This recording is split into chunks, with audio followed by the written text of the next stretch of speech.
I was treated as the black sheep at every family gathering, until I inherited everything and saw them all come crawling back. For 28 years, I was invisible at every holiday dinner. While my cousins got praised for their mediocre achievements, I could cure cancer and they'd still ask when I was getting a real job. My Aunt Veronica would literally step around me to hug the person behind me. Uncle Randall would introduce his kids to strangers but forget I existed entirely. "This is my nephew Theo, the doctor, and my daughter Ava, the lawyer," he'd beam at dinner parties, his chest puffed with pride. Then his eyes would slide right past me like I was furniture, even though I was standing right there holding a bottle of wine I'd brought as a hostess gift. Always expensive wine because I'd learned early that cheap gifts gave them another reason to dismiss me. My crime? I dropped out of law school during my second year to start a tech company. In their minds, I was a failure who'd thrown away a prestigious career to play with computers. The fact that my company, CloudSync Solutions, was thriving and pulling in 7 figures annually meant absolutely nothing to them. I wasn't a lawyer, doctor, or banker, so I didn't exist in their carefully constructed social hierarchy. "Quinn's going through a phase," my mother would explain to relatives who asked about my absence from family functions. "He'll come to his senses eventually and finish law school." This was 7 years after I'd built my first $1 million client contract. I stopped trying after my college graduation ceremony. I'd earned my master's in computer science while working full-time, maintaining a 4.0 GPA despite pulling 60-hour weeks between my startup and coursework. When I shared the news in the family group chat, accompanied by a photo of me in my cap and gown, it went completely silent. Radio silence for 3 days. Meanwhile, when my cousin Finn got promoted to assistant manager at a coffee shop, a job that paid $12 an hour, it generated 47 congratulations, 3 separate celebration dinner invitations, and a group gift of a gold watch for the successful businessman in the family. The irony wasn't lost on me. I was employing 15 people at that point. At Christmas dinners, I'd sit at the kids' table despite being 28 years old and older than half the adults present. My spot was permanently between my 7-year-old second cousin and the high chair. At weddings, I wasn't included in family photos. They'd literally ask me to step aside so they could get just the family shots, as if my DNA had somehow been revoked. "Could you grab this for us?" they'd ask, handing me their phones like I was the hired photographer. During conversations, they'd talk around me like I was a ghost, discussing my life in third person while I stood right there nursing a beer and wondering why I'd driven 3 hours for this humiliation. Whatever happened to Quinn? Aunt Veronica would ask my mother as if I wasn't sitting 3 feet away at the same dinner table. "Oh, he's still doing that computer thing," Mom would reply dismissively, waving her hand like she was shooing away a fly. "Playing around with websites or something."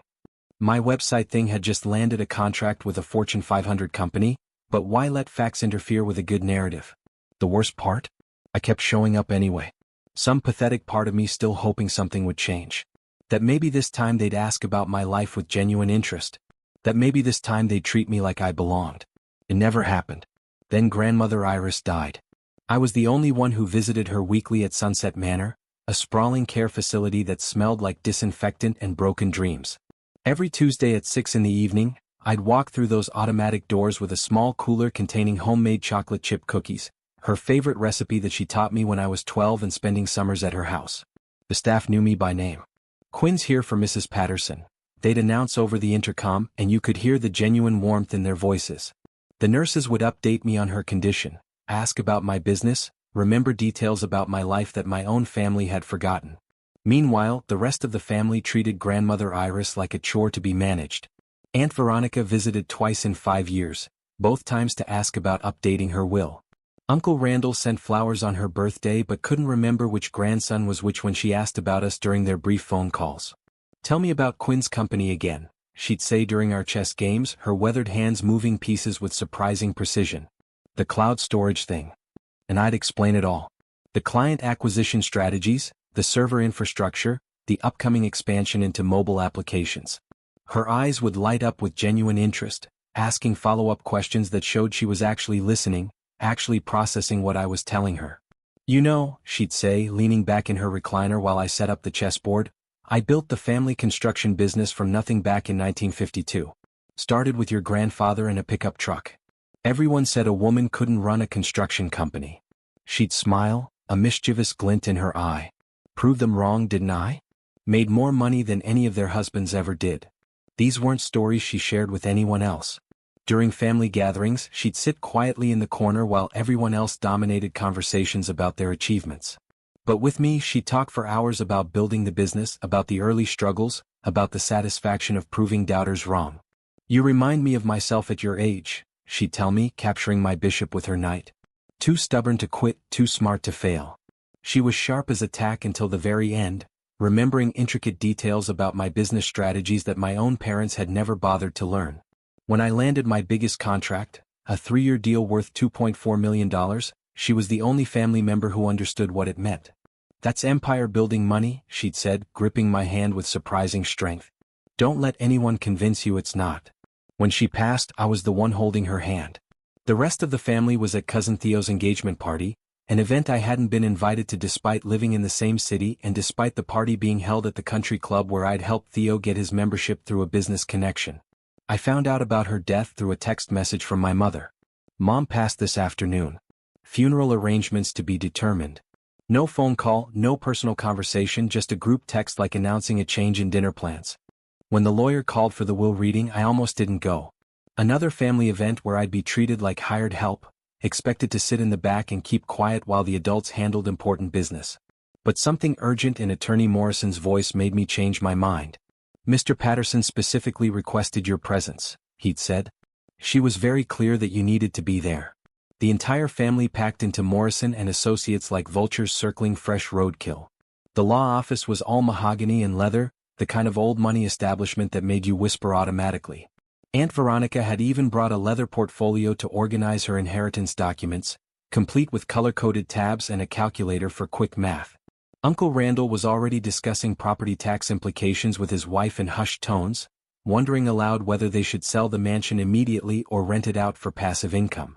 Cousin Ava was Googling luxury cars on her phone, favoriting BMW and Mercedes models with the assumption that she'd soon have the down payment for any of them. They'd all assumed grandmother Iris would divide everything equally among her children and grandchildren. The estate was worth nearly $20 million. The sprawling Victorian mansion worth $2.3 million, diversified investment portfolios worth $4.1 million, and the family construction business worth $12 million and change. Even split 12 ways, everyone would walk away millionaires. I sat in the back corner, invisible as always, watching them count money that wasn't theirs yet, while pretending to care about the woman who died to make it available. Attorney Morrison cleared his throat and began reading in his practiced monotone. "I, Iris Elizabeth Patterson, being of sound mind and body, do hereby declare this to be my last will and testament." Standard legal language followed. Revocation of previous wills, appointment of executives, the usual boilerplate that makes lawyers rich and families poor. Then came the meat of it. "To my beloved family, I leave you exactly what you gave me in my final years." Confused murmurs rippled through the room. Aunt Veronica stopped taking notes. Uncle Randall looked up from his tax calculations. "To my daughter Veronica, who visited me twice in 5 years and forgot my last 3 birthdays, I leave my disappointment and best wishes for your future endeavors." The room went dead silent. You could hear the air conditioning humming, the secretary typing in the next office, the distant sound of traffic from the street below. Aunt Veronica's face went white. "There has to be a mistake," she stammered. Attorney Morrison continued reading without missing a beat. "To my son Randall, who sent flowers once a year but couldn't remember which grandchildren belonged to which parents during our phone conversations, I leave my profound sadness at your choices and hope that you'll learn the value of presence over presents." Uncle Randall started to object, but Morrison held up a hand. "To my grandchildren, Theo, Ava, Finn, and others who inherited their parents' priorities, I leave the same attention and care you showed me, which is to say none whatsoever." The silence was deafening now. Several family members were openly gaping. "To my grandson Quinn, who held my hand every Tuesday for 6 years, who remembered my birthday with homemade cookies, who listened to my stories and shared his dreams, who was the only one who truly knew me as a person rather than a bank account, I leave everything else." My stomach dropped through the floor. Everything else meant the mansion, the portfolios, the construction business. Everything they'd been mentally dividing among themselves for the past hour. "Furthermore," Morrison continued, "I have prepared individual letters for family members to be distributed at my discretion." He handed me a thick envelope marked "For Quinn's eyes only," in grandmother Iris's distinctive handwriting. Inside was a note that made my hands shake. "My dear Quinn, if you're reading this, then my funeral is over and the vultures have gathered to pick over my bones. I'm sure they're surprised by my decisions, but you shouldn't be. I've been watching this family for 93 years, and I know exactly who everyone really is. You were the only one who saw me as a person worth knowing. While they saw dollar signs, you saw a grandmother. While they calculated inheritance splits, you brought me cookies and asked about my childhood. They'll come for you now. They'll try every manipulation, every guilt trip, every sob story in the book. They'll claim family loyalty while demonstrating none themselves. They'll promise change while learning nothing from their mistakes. Be ready.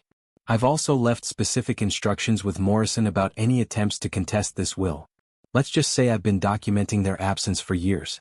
You built something beautiful from nothing just like I did. Don't let them tear it down. All my love, Grandmother Iris. P.S. The construction business books are in the basement safe.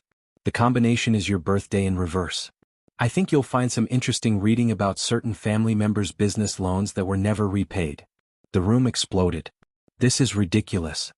Aunt Veronica shrieked, her carefully maintained composure cracking like old paint. Mother was clearly not in her right mind. We'll contest this.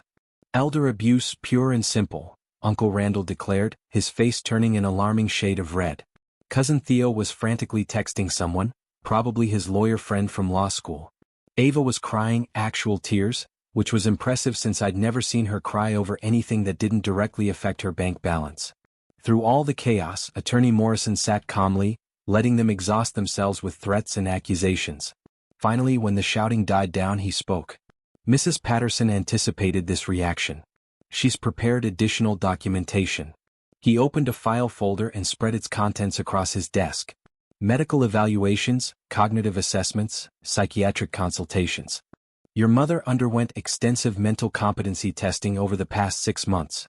Every evaluation confirms that she was of completely sound mind when she made these decisions. She also requested that I inform you of the following. He put on his reading glasses. Any attempt to contest this shall result in the immediate release of certain family financial records that Mrs. Patterson maintained over the years. These include documentation of unpaid loans, questionable business practices, and tax irregularities that might interest the Internal Revenue Service. The room went silent again, but this was a different kind of silence. This was the silence of people realizing they'd been outmaneuvered by someone they'd underestimated. Aunt Veronica's face had gone from white to green. Uncle Randall was sweating despite the air conditioning. She wouldn't have, Veronica whispered. She was a businesswoman for 70 years, Morrison replied. She kept excellent records. And just like that, the fight went out of them. Not because they accepted the will's fairness, but because they'd been caught red-handed in schemes I was only beginning to understand. I walked out of that office in a daze, clutching documents that made me one of the wealthiest people in the state, carrying secrets that could destroy the family members who had spent decades destroying my self-worth. The phone call started before I made it to my car. Within an hour, my phone exploded with messages. Text after text from people who hadn't spoken to me in months. Aunt Veronica, Quinn honey, we need to talk. Family dinner tonight at my house. 7 p.m. sharp. Uncle Randall, hey buddy, haven't heard from you in ages. Want to grab coffee tomorrow? My treat. Cousin Theo, congrats on the inheritance, man. We should celebrate. Drinks on me. Ava, Quinn, I've been meaning to call for weeks. I miss talking to you. Even my parents, who lived across town and hadn't spoken to me in 3 months except to ask if I was still playing with computers, suddenly wanted to reconnect as a family. The dinner invitation from Aunt Veronica wasn't a request. It was a summons disguised as hospitality. I almost didn't go. Part of me wanted to disappear, to process this life-changing moment in private, to figure out what the hell I was supposed to do with $20 million and a construction company I knew nothing about running. But another part of me, the part that had been invisible for 28 years, wanted to see what desperation looked like on the faces of people who'd spent decades making me feel worthless. I arrived at Uncle Randall's house to find them all waiting. But something was fundamentally different. For the first time in my life, every face turned toward me when I walked through the door. Not toward someone behind me, not toward someone more important. Toward me. Quinn. Veronica practically lunged at me with a hug, enveloping me in designer perfume and false enthusiasm. You look wonderful. How's business? I've been meaning to ask about your company for months. It was the first time she'd asked about my work in 15 years. The first time she'd used my name without sounding like it tasted bad in her mouth. We've all been talking, Uncle Randall said, guiding me to the head of the dining room table. A seat that had never been offered to me before, Not even when I was the only family member who showed up for someone's birthday. The head of the table where the most important person sat. For 28 years, I'd eaten at the kids' table, the kitchen counter, folding chairs brought in from the garage. Now I was being seated in the patriarch's chair like some kind of returning king. About how proud we are of you, Randall continued, pulling out the chair with exaggerated ceremony. Cousin Theo nodded enthusiastically, his previous dismissive attitude replaced with something that looked disturbingly like hero worship. I was just telling everyone how smart you've always been. Remember when we were kids and you built that computer from scratch? I always knew you were going to be successful. I stared at him. You called it a waste of time and broke it on purpose. His smile faltered for a microsecond before reassembling itself. Kids, right? We didn't understand genius when we saw it. The revisionist history was breathtaking. Suddenly, every family member had a fond memory of supporting my dreams. Every slight had been rewritten as encouragement. Every snub had become a misunderstanding. I always told people you were the smartest one in the family, claimed Aunt Veronica, who had literally introduced me as Randall's odd nephew, at her last dinner party. We knew that computer thing would work out eventually, added my mother, who had spent years telling people I was going through a phase. The conversation continued like this for an hour. A complete rewriting of 28 years of family history, presented with straight faces and earnest voices. But I could see the calculation behind their eyes, the way they measured each word for maximum impact. This wasn't remorse. It was strategy. The thing is, Aunt Veronica said carefully, setting down her wine glass and leaning forward with practiced concern, we're worried about you handling such a large inheritance alone. It's a tremendous responsibility. Overwhelming, agreed Uncle Randall. Life-changing money requires careful management. We want to help, added Theo. Families should stick together, especially during big transitions like this. Cousin Ava, who had been quiet up to this point, pulled out a folder that looked suspiciously prepared in advance. Maybe we could form a family trust, she suggested, spreading documents across the table. Pool the inheritance for everyone's benefit. Share the responsibility and the rewards. There it was. The real reason for this sudden family reunion. They'd spent the afternoon with lawyers and financial advisors, figuring out how to get their hands on money that legally belonged to me. The family trust idea was probably Uncle Randall's. He'd always been good at making selfish schemes sound philanthropic. Grandmother Iris would have wanted us to share, Veronica said, her voice heavy with manufactured emotion. She always believed in family unity. She wouldn't want her decision to divide us. Blood is thicker than water, added Randall. I almost laughed. These people who had ignored their own mother for years were now claiming to know what she would have wanted. You're absolutely right, I said finally. Money shouldn't divide families. Their faces lit up with relief. Victory was within reach. In fact, I continued, I've learned so much about family this week. I pulled out my phone and opened a voice memo app that I'd been using for years to record conversations, originally just to review later and figure out what I was doing wrong in social situations. Turns out I wasn't doing anything wrong at all. For instance, I learned that Aunt Veronica called me a basement-dwelling loser who'll never amount to anything just last Christmas. Would you like to hear the recording? Her face went pale. The wine glass slipped from her hand, shattering on the hardwood floor. Or Uncle Randall's theory that I'm probably autistic because I don't understand social cues and can't take a hint. I have that one too. He started to stammer, his confident demeanor cracking like ice in spring. My personal favorite is Cousin Ava explaining to her sorority sisters why she doesn't include me in family photos. Something about not wanting to be associated with family embarrassments and how my presence might hurt her social media image. I've been recording family conversations for years. Initially just trying to understand where I was going wrong, why I couldn't seem to connect with these people who were supposed to love me unconditionally. The recordings painted a clear picture. I wasn't the problem. They were. Quinn, please, Veronica started, but I held up my hand. Let me share my favorite conversation, I said, scrolling through months of audio files. This is from Easter dinner this year. You might remember, Veronica. You were explaining to Mom why I shouldn't be invited to family events anymore.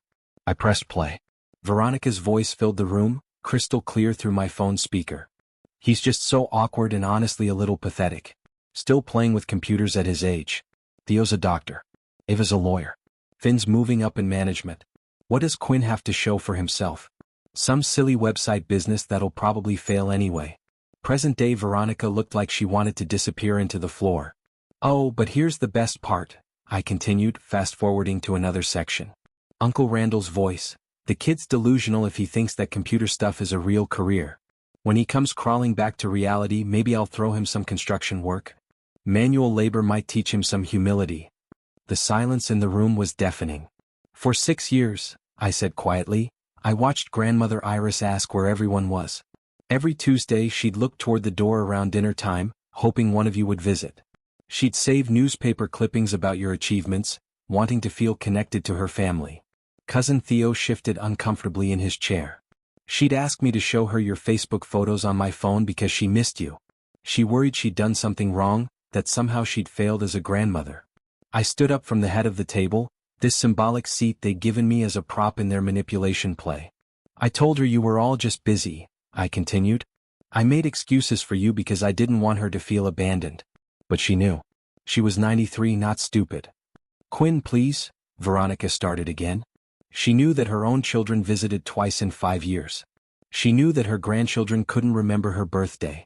She knew that the only time anyone called was to ask about inheritance or to update her will. I walked toward the door, their eyes following me like I was a departing deity. You want to know what Grandmother Iris really wanted?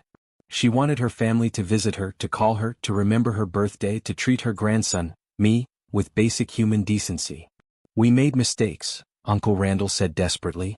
But we can change. We're family. You're absolutely right, I said, pausing at the threshold. We are family, and I'm giving you exactly what you gave me all these years. I looked each of them in the eye. Nothing. The aftermath was swift and brutal. The calls started immediately, then the emails, then the lawyers. They tried everything to get their hands on the inheritance. First came the emotional appeals. Tearful voicemails about family bonds and second chances. Then came the guilt trips, accusations that I was dishonoring Grandmother Iris's memory by being vindictive. When emotional manipulation failed, they escalated to legal challenges. They tried to contest the will, claiming Grandmother Iris was mentally incompetent when she made her decisions. Their case fell apart within a week when my lawyer produced 6 years of video evidence showing her sharp mind and clear reasoning. Footage I'd taken during our chess games and conversations, originally just to preserve memories of our time together. The recordings of her explaining her decision to disinherit them certainly didn't help their case. Grandmother Iris had been methodical about documenting her reasoning, and her words were devastating in their clarity. Quinn was the only one who treated me like a person instead of a bank account. He earned this inheritance through 6 years of genuine care and attention. The others can earn their way in life like he did. Next, they tried to claim I'd manipulated her, that somehow I'd used undue influence to turn her against her own children. That strategy collapsed when the nursing home staff testified about my weekly visits and the family's complete absence. The head nurse's testimony was particularly damning. In 6 years, Mr. Quinn never missed a Tuesday visit. Mrs. Patterson would start getting excited on Monday evenings, asking staff if we thought Quinn would bring cookies this week. The rest of the family? We might see them twice a year, usually around Christmas or when they needed something signed. 3 months after the will reading, the legal challenges were exhausted. The inheritance was officially, irrevocably mine. That's when the real consequences began. Aunt Veronica lost her house. She'd been living beyond her means for years, maxing out credit cards and taking out loans against her expected inheritance. When the estate money didn't materialize, the bills came due all at once. The foreclosure notice was posted on a Tuesday, the same day of the week I used to visit Grandmother Iris. Uncle Randall's restaurant went under next. He'd expanded too aggressively, counting on inheritance money to cover the debt. Without that safety net, the business collapsed in spectacular fashion. The health department found violations during the final inspection, and local newspapers covered the closure with headlines like, "Family Restaurant Serves Final Meal." Cousin Theo had to move back in with his parents after his engagement fell apart. Turns out his fiancée had been more interested in his family's wealth than his pediatric residency salary. When she learned about the will, she returned the ring and moved in with a cardiologist whose family owned actual assets. The family had been living beyond their means for years, banking on their inheritance to solve their financial problems. Without that expected windfall, their house of cards collapsed spectacularly. My parents made one last desperate attempt at reconciliation. 6 months later, they showed up at my office, the sleek downtown space I'd leased after moving my company out of my home garage, with tears in their eyes and rehearsed speeches about family healing. "We love you," Mom said, her voice trembling with either genuine emotion or practiced manipulation. "Money doesn't matter. We just want our son back." That's beautiful, I replied, not looking up from the financial report spread across my desk. Where was that love when I graduated college? When I started my business? When I needed emotional support during my divorce? Dad cleared his throat, straightening his tie like he was preparing for a business presentation. We weren't perfect parents, Quinn, but we can start over. Family is forever. You're right, I said, finally meeting his eyes. You can start over, just like I did when I stopped expecting anything from this family. I opened my desk drawer and pulled out a check I'd prepared weeks earlier, knowing this conversation was inevitable. That's what you spent on my birthday gifts over the past decade combined, I said, handing him a check for $500. Consider us even. The look on their faces was priceless. A mixture of shock, hurt, and the dawning realization that their son was no longer the pushover they'd raised. A year later, I ran into Cousin Ava at a coffee shop downtown. She looked terrible. Exhausted, stressed, wearing clothes that had seen better days. Gone were the designer handbags and manicured nails. She was working 3 jobs to pay off credit card debt, living in a studio apartment that cost more than she could afford. Quinn, she said quietly when she spotted me in line. I know I don't deserve to ask, but could we talk? Really talk? I studied her face, looking for the manipulation I'd grown accustomed to, the calculated expressions that had defined every family interaction for the past 28 years. Instead, I saw something I'd never seen before. Genuine remorse. I've been thinking about what you said that night, she continued, her voice barely above a whisper. About how we treated you, about how we treated Grandma Iris. You were right about everything. She started crying. Not the performative tears she'd shed during the will reading, but real, ugly crying that made other customers stare. I've been so angry at you for not sharing the inheritance, she said. But the truth is, I'm angry at myself. We all are. We knew we were awful to you and we did it anyway. Why? I asked, genuinely curious after all these years. Because it was easier than admitting we were jealous, she said, wiping her nose with a coffee shop napkin. You were always the smartest, the most driven, the most genuine. You built something real while we coasted on family connections and expectations. And instead of celebrating that, we punished you for it. For the first time in my life, a family member was taking real accountability. Not deflecting blame, not making excuses, not trying to minimize their actions. Just honest, painful truth. I don't expect forgiveness, she said. And I'm not asking for money. I just wanted you to know that some of us finally understand what we lost. I bought her coffee. A small gesture, but one that felt significant. We sat in a corner booth for 2 hours while she told me about losing her law firm job, about the debt she'd accumulated trying to maintain a lifestyle her actual income couldn't support, about the friends who disappeared when her circumstances changed. I'm learning what you knew all along, she said. That the only things worth having are the things you earn yourself. 6 months later, Ava was the only family member I invited to my wedding. She didn't ask for anything except the chance to be a real cousin.